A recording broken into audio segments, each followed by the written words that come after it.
Всем доброго времени суток, ребят. Перед просмотром видео прошу вас вступить в наш телеграм-чат. Ссылка в описании видео. RIP S33.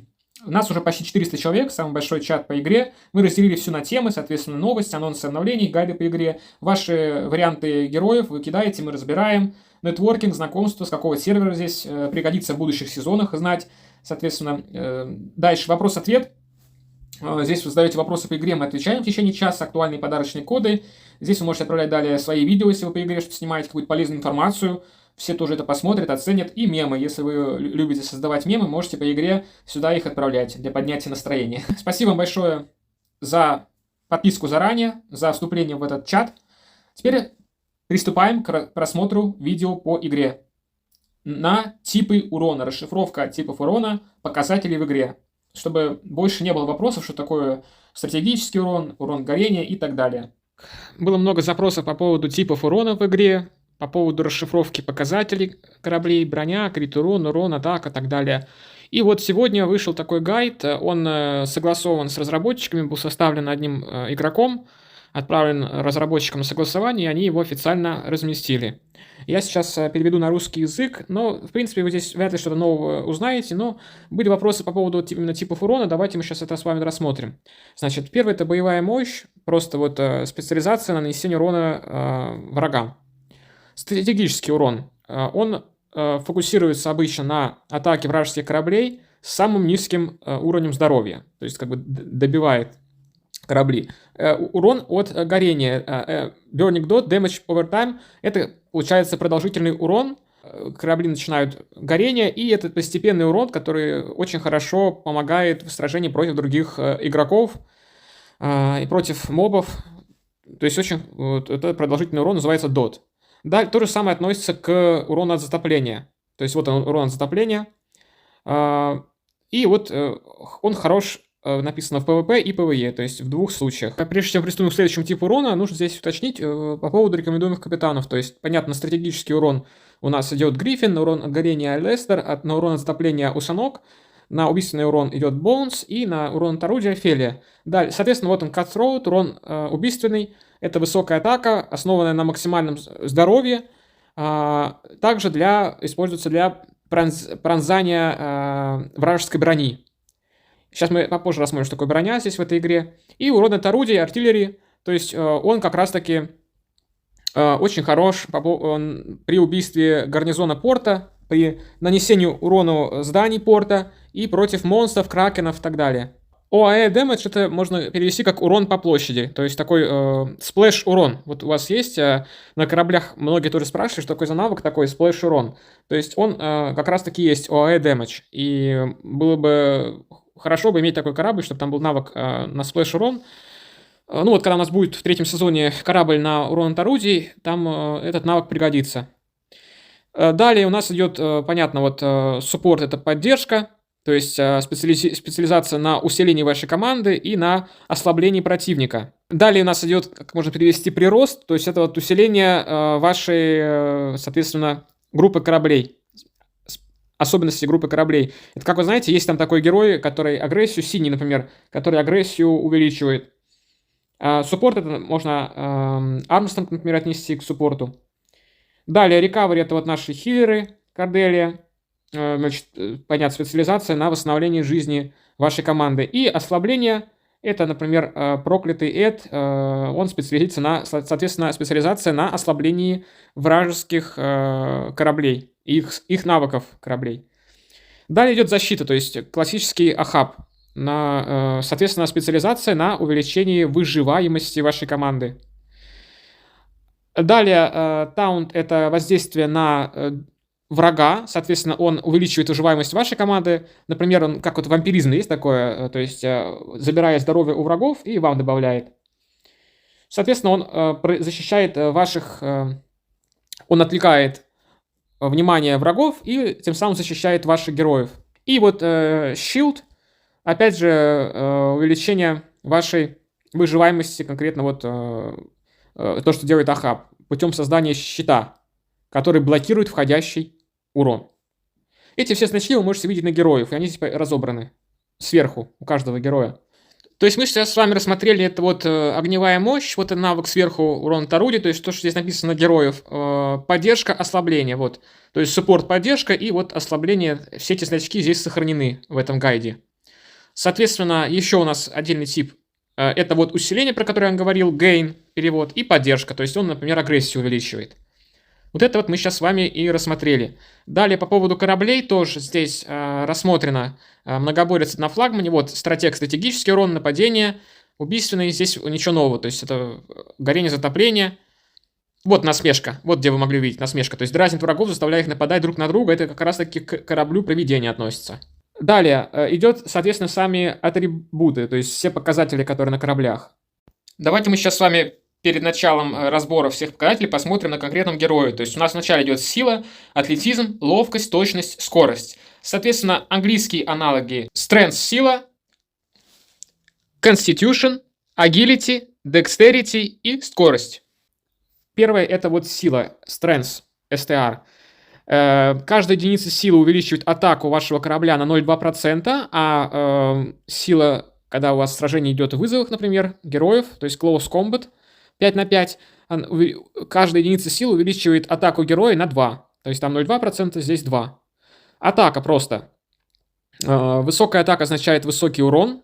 Так они написали. Сам, соответственно, урон damage это урон, который наносится врагу перед поглощением вражеской броней. То есть можно перевести так, что это урон, который нанесен врагам до того, как он был поглощен защитой противника или вот какими-то дебафами его. Соответственно, бонус к атаке – это бонус от вашего тренировочного зала. То есть чем выше уровень моряков, тем выше ОЗ, и, соответственно, это прибавка к атаке идет. Drill Hall – это вот этот вот тренировочный зал, соответственно, это именно уровень ваших моряков. То есть их ОЗ, уровень и, соответственно, сила. Следующий показатель Dexterity, это, если посмотреть на героях, это точность. Соответственно, в морском бою каждая единица этой точности увеличивает ИМП корабля, а ИМП это вот ниже вы можете видеть импакт, это пробитие брони, то есть каждая единица точности увеличивает пробитие брони на 0,2% в морском бою, а в ближнем бою просто идет увеличение атаки героев, ваших 5 героев, и шанса крита. Соответственно, теперь agility, ловкость, то есть impact, armor penetration, понятно, то есть это пробитие брони, бронепробитие. Ловкость, agility в морском бою каждая единица ловкости увеличивает броню корабля на 0,2%. В ближнем бою это вот ловкость, она уменьшает урон героев ваших 5. Уменьшает полученный урон. И, соответственно, увеличивает шансы блокировки этого входящего урона. То есть вот мы видим, броня это Armor или AMR сокращенно, то есть это защита корабля от вражеского урона. Высокая броня снижает получаемый урон. Следующий показатель Constitution. Если посмотреть перевод в игре, это показатель атлетизма на героях. Вот указан атлетизм героев. В морском бою каждая единица этого атлетизма увеличивает жизнь моряков на 0,2%. В ближнем бою каждая единица атлетизма увеличивает атаку героев ваших 5 на 10. Дальше очки жизни. Понятно, я вам говорил, что это Drill Hall бонус, то есть это зависимость от уровня моряков, от уровня тренировочного вашего зала. Соответственно, увеличивает жизнь, здоровье, ОЗ ваших моряков. Как это можно посмотреть? Например, открыть экран с кораблями и увидеть, сколько ОЗ сейчас у ваших моряков. Давайте я вам сейчас покажу. Соответственно, вот тут вы нажимаете на моряков, и вам показывается их ОЗ. Это прямая зависимость от уровня вашего тренировочного зала. Вот от этого здания. Моя рекомендация, пожалуйста, постоянно его качайте. То есть уровень тренировочного зала должен быть равен уровню вашего флагмана в идеале. Но это здание улучшается очень долго, поэтому перед прокачкой тренировочного зала убедитесь, что ваши здания с рабочими тоже максимального уровня. Уровень строительной каюты равен уровню вашего флагмана. У меня сейчас пока что нет, но я улучшаю одновременно. То есть сейчас цель до 25 уровня все 3 здания. А потом уже дальше рост прокачка корабля на 30-31 уровень. Это действительно потом уже эти 1%, а в целом 10-20% из-за прокачки этих зданий будет играть огромную роль в будущем. Поэтому это одно из самых важных улучшений в игре. Эти 3 здания. Следующий показатель – это шанс критического удара, то есть шанс крита. Соответственно, шанс нанести критический удар с увеличенной атакой. Какой именно процент в этой игре увеличения атаки, здесь не сказано. Игроки говорят, что это где-то x2 к обычной атаке. Но, повторюсь, я сам не проверял, какой здесь критический удар значение. Есть информация, что в 2 раза выше, чем обычная атака от одного удара. Вы можете сами посмотреть, видя бой с монстрами, там такие крупные красные цифры появляются, там 50 тысяч, 60 тысяч с одного удара. Это и есть как раз таки крит-удар. И шанс крита, то, что я говорил в видео, является одним из самых важных здесь показателей для максимального урона на призраков. Из-за высокого шанса крита, в целом урон на призраке быстрее всего накапливается, и вы обгоняете других игроков. Поэтому, когда вы перебываете с призраков, вы должны смотреть, чтобы крит-рейт, шанс крита, был на всех вещах в показателях. На носу корабля ловить надо основным его. То есть шанс крита 25%, и, соответственно, это для деталей 18 уровня. Сложнее добыть до деталей 25, очень редко встречается. Соответственно, крит-урон тоже смотрим на носу корабля. То же самое, 50% максимально можно выкачать на детали 18 уровня. А вот он сам крит-урон, крит-дэмэдж. Здесь написано, что крит-дэмэдж, то есть это увеличение урона от критического удара. Можно так расшифровать. И то, что вы видели на кораблях, переводится как иммунитет к крит-урону. Как бы шанс, игнорирования этого получения критического урона. То есть он как бы уменьшает урон, который поступает от критических ударов врага. Дальше хилинг — это, понятно, лечение вашей команды и восстановление части потерянной жизни моряков. И скорость вашего судна, понятно, это паруса на увеличение скорости хода для торговли. Вы это тоже можете видеть в статистике корабля. Там скорость судна 225 или 250. Дальше.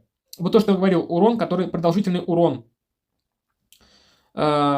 Периодикали, то есть это периодический урон, определенный тип урона, который наносится, то есть то же самое, что урон от горения, урон от затопления. Это тоже то, что я вам говорил раньше, здесь просто расшифровка. И показатель скорости — это для вызовов, соответственно, в ближнем бою, не в морском, а в ближнем, эта скорость, она влияет на движение ваших героев, то есть они чаще атакуют, там, они больше атакуют, у них, соответственно, вот это вот увеличение их скорости, это именно для вызовов. Ребят, всем огромное спасибо за просмотр. Буду благодарен вам за лайк, за репост этого видео. Надеюсь, информация, показанная в данном видеоролике, оказалась для вас полезной и новой. И прошу вас только подписаться на канал и вступить в наш телеграм-чат. Всем пока, увидимся в будущих видео.